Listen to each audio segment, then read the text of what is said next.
Good afternoon, guys.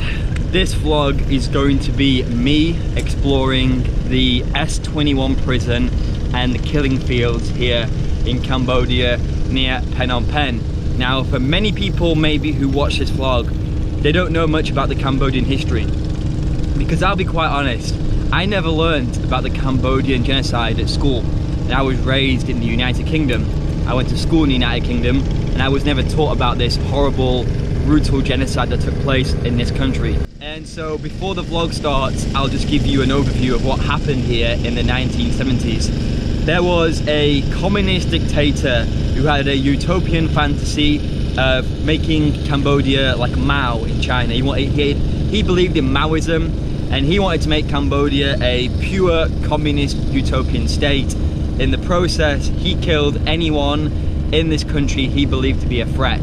That meant educated people, people who spoke a foreign language, people that had any descendancy from other countries, people who had any connection to Vietnam. Foreigners were murdered here. He killed approximately 1.7 to 2 million people during 1975 to 1979 in the most brutal ways. He often killed people using axes and tools and all kinds of blunt instruments to save bullets. It's one of the most disgraceful, brutal genocides the world has ever seen, and most of the Western world don't know about it because we know all about Hitler, we know all about this sort of stuff, but the Cambodian genocide, because it took place in a small, undeveloped country in Southeast Asia called Cambodia, is not well known in the West. Well, any Westerners watching this vlog, I'm gonna hopefully enlighten you on this terrible genocide and encourage you to go and make your own research on this. Research the topic, learn about it. It's one of the worst genocides and one of the worst humanitarian disasters and tragedies in human history. This is me going to the killing fields in the S21 prison and experiencing the true brutality of what happened here. I hope this vlog enlightens you a little bit on what happened and you take away just how lucky you are to live in a free and liberal society. Enjoy. Uncovered one of the most shocking institutions of all parts of Peru, on the way a there, secret prison and it's graphic. S21.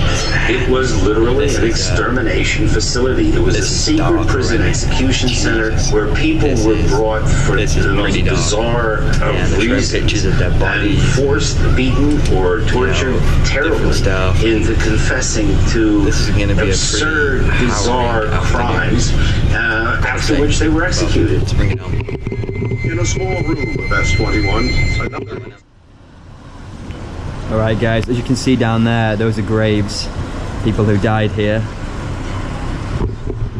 And I'll just give you a little bit of information about this prison. So it's called S21. It was one of the main torture prisons of the evil Khmer Rouge regime. And they tortured a lot of people here. They killed a considerable amount of people here. It was a very secretive place. Not many people knew about it. If you came here with blindfolds. The Khmer Rouge regime, like all communist regimes, they rule with fear. And as you can see on the outside of this prison, they still have the barbed wire that kept people from escaping. You can see down there. And that's what kept people from escaping. It's what kept people from coming in. This is a terrible place. There's no getting away from it. This is one of the rooms where people were tortured. There's not really much else you can say about it. A terrible, terrible example of just how low the human race can stoop when governments get too much power and too much control over its people. So that's one of the torture beds down there. Here's a graphic picture of what happened in these beds. And there's still blood on the floors. That's the most harrowing thing.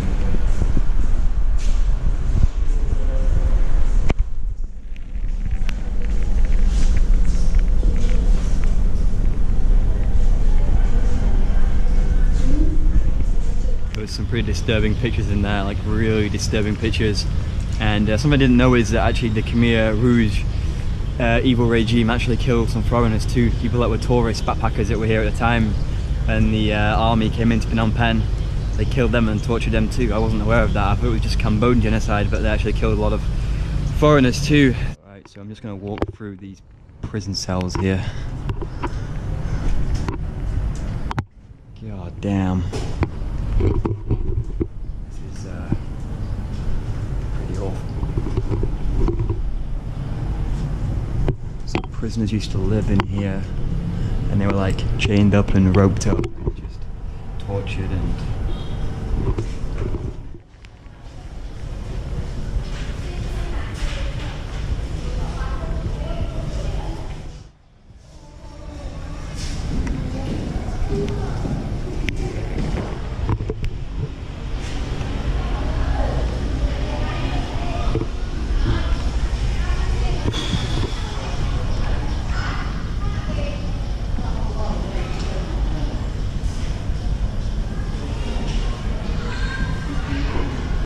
See behind me, they are human skulls of the victims of this genocide right behind me. God damn, this place does not hold back. It is one of the rawest places on the planet. Absolutely harrowing experience to see these skulls, all the torture methods. It's just a very, very, very depressing place, and it makes you question humanity. Even though its history, it's happened, it's gone, this place just has to make you question the mentality of some human beings.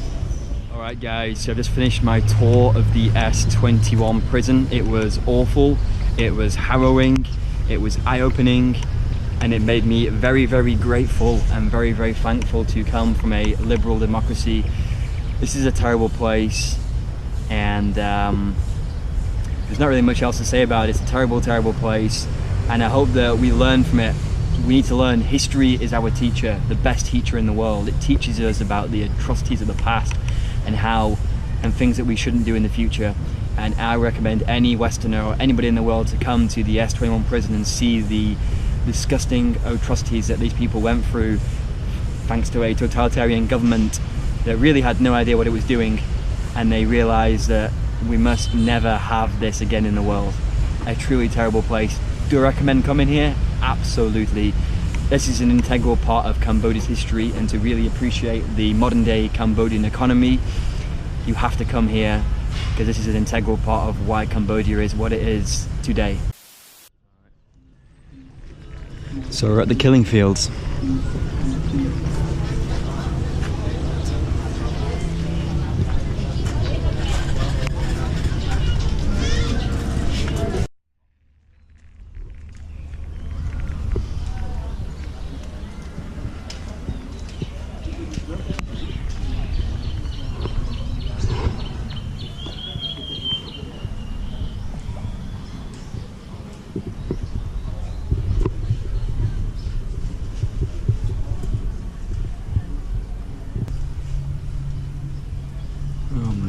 Look at this. Evidence of killing by cleaning rod, evidence of killing by bayonet, evidence of killing by bullet. And they've got like a blue dot on the skulls, or a red dot, or a green dot on the skulls to tell you how they were killed. And so you can see on the skulls, if they've been killed by an axe or a bullet, you can see the damage on the skull. I mean, get down.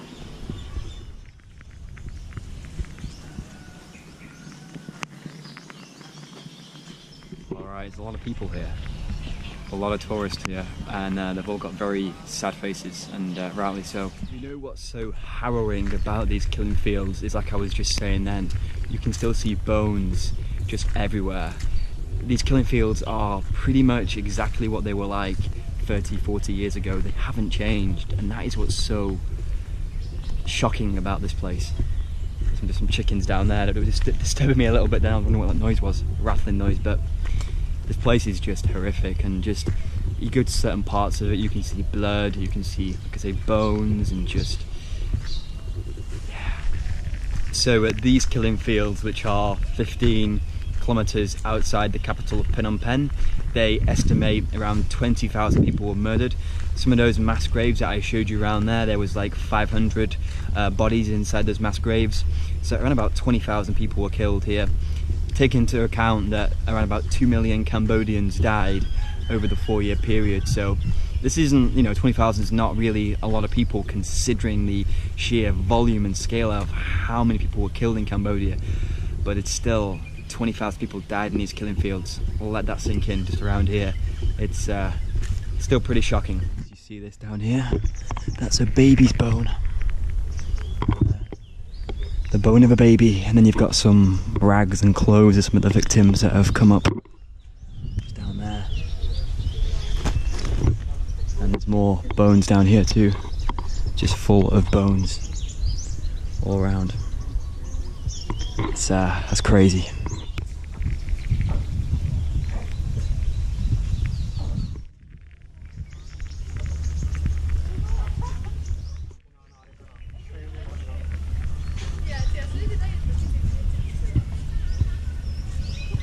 This tree was used as a tool to hang a loudspeaker which make sound louder to avoid the moan of victims while they were being executed. Damn.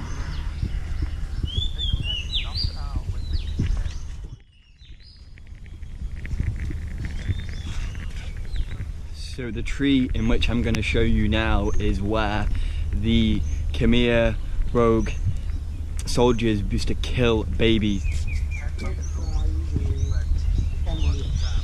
And I've not been like emotional around this tour, you know, I'm not going to cry or anything like that. But I've not actually felt like deeply like angry yet until I've seen that. A tree where humans, adults, used to kill babies. How sick and disgusting can you get? Despicable. And oh man, that makes me so angry. Alright guys, so that's my tour of the killing fields done. That was a pretty disturbing place, and everybody that's been on this tour, you can see now, everybody looks just incredibly somber. There's nothing good about this place. It's a terrible, terrible place. There's nothing happy, there's nothing good about it. There's nothing positive about it. It's a shocking place. I'm gonna go back to Phnom Penh now and I'll speak to you later on. And so I'm back where we started, at the Mekong River. And I didn't want to finish the vlog at the killing fields because that'd be a little bit sad. I'm now going to take you to a sky bar here in Phnom Penh, which is one of the most modern developments here in Phnom Penh, and is a sign of a bright future for the Cambodian people. Let me put this to you. If you take Germany, for example, a country of 80 million people, and say in the 70s, 20 million people from Germany were murdered by their own government, how would that affect their economy for the next 50, 100 years? You know, Cambodia was already a struggling country before Pol Pot took over, and then Pol Pot decimated 2 million people out of an 8 million population. Cambodia has struggled economically since that time, but now, finally, Cambodia is starting to economically rise. It's getting foreign investment, it's starting to build new buildings, it's starting to take off, which is a great thing. So I'm going to take you to a sky bar, show you the skyline, and show you a Cambodia that is finally on the rise. Alright guys, so as promised, I promised you a tour of the sky bar, showing you the modern day Phnom Penh, see all those developments going up, new construction, new buildings, new real estate, a positive future for the Cambodian people. It's good to see, man. It's a terrible history that I've had in Cambodia, and finally this country is starting to take off, and I'm very happy for the people. They're very nice people here. Finally, I would say a positive future for the Cambodian people. The economy's taking off, things are looking up, and the history is well and truly behind them. Cheers guys, thanks for watching, and I hope you enjoyed that. Peace out.